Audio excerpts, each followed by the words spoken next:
मैं श्वेता हॉस्पिटल में डॉक्टर दीक्षित के साथ में हूँ।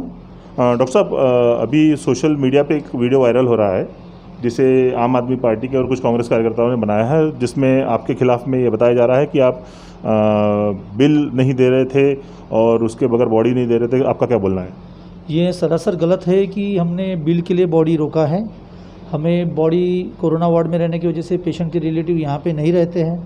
हमने उन्हें रात को 1 बजे जब डेथ हुई उसके बाद हमने उन्हें फ़ोन किया, उनके लड़की ने, उनके बहन ने नहीं उठाया। उनका कोई भाई था जो रिलेटिव्स के नंबर लिखे थे, उस पर उनको इन्फॉर्म किया। उसके बाद सवेरे 8 बजे फिर से फ़ोन किया, उन्होंने फ़ोन नहीं उठाया। 11 बजे फ़ोन किया, किसी ने फ़ोन नहीं उठाया। 1 बजे और करीबन 1 से 1:30 बजे के दरमियान कुछ लोग, लीडर लोगों के साथ वो आया। तो मैंने उसको पूछा, भैया कम से कम फ़ोन तो उठाना चाहिए आपने कि आपका पेशेंट का ये हुआ, उनको फॉर्मेलिटी करना है। तो करंट पेशेंट जो आया था वो 13 दिन वेंटिलेटर पे था। उसका डिपॉजिट हमने तो ये नहीं बोला कि हम वेंटिलेटर का ट्रीटमेंट, जो एक्चुअली मेरा क्रिटिकल केयर यूनिट है और मेरे पास सब सीरियस पेशेंट आते हैं। जब कोई स्कोर गांव में कोई लेता नहीं या फिर पेशेंट बहुत ज़्यादा सीरियस वेंटिलेटर का लगता है तो पेशेंट मेरे पास आता है। तो हम तो ये नहीं बोलते कि ये पेशेंट के लिए इतने पैसे भरो, तो हम पेशेंट को अंदर लेते हैं। कभी पेशेंट 5 दिन में अच्छा होता है, कभी 15 दिन में, कभी 25 दिन भी लगते हैं और कभी कभी पेशेंट बीच में पेशेंट की डेथ भी हो जाती है।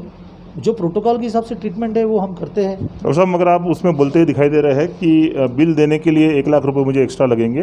क्या वो सच्चाई थी या आपने उसको? ये बातों को मोड़ तोड़ के बनाया गया है। बिल देने के लिए 1 लाख रुपए एक्स्ट्रा देने की बात नहीं हुई। बात ऐसी थी कि हमने जो भी मेडिसिन हमने यूटिलाइज़ किए थे जो पेशेंट की तरफ वो कंसेशन रेट में हमने हॉस्पिटल की तरफ से प्रोवाइड किए थे, क्योंकि पेशेंट के रिलेटिव यहाँ पे नहीं रहते हैं। तो वो कंसेशन रेट में, अब वो जो इंसान था वो बोल रहा था कि हमको जो बिल है वो पक्का चाहिए और शेड्यूल सी के हिसाब से चाहिए। तो मैंने बोला, भैया अगर उसका MRP के हिसाब से अगर बिल लगाता हूँ तो वही बिल 1 लाख रुपए ज़्यादा हो जाता है।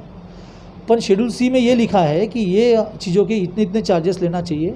उसमें ये लिखा है कि इंजेक्शन के जो चार्जेस है वो MRP के हिसाब से आप ले सकते हैं, लेकिन वो जो बिल में जो पेशेंट के चार्जेस लगाए थे वो MRP के हिसाब से न लगाते हुए कंसेशनल रेट में ही लगाए थे, जो कि हम बाकी पेशेंट को भी लगाते हैं। एक सीरियस आरोप ये भी लग रहा है कि आपने कहा कि मैं 10 बीजेपी नेताओं को यहाँ खड़ा कर दूंगा, तो आप किसी नेता के बलबूते पे हॉस्पिटल चलाते हैं, यहाँ गलत काम करते हैं, ऐसा आप पे आरोप लग रहा है? बिल्कुल नहीं, ऐसा कुछ भी नहीं है। सभी से अच्छे संबंध है। अभी हम किसी को जानते हैं और किसी को नहीं जानते। जो लोग आए थे उनको मैं कभी देखा ही नहीं, ना किसी तरीके से उनसे मेरा परिचय आया।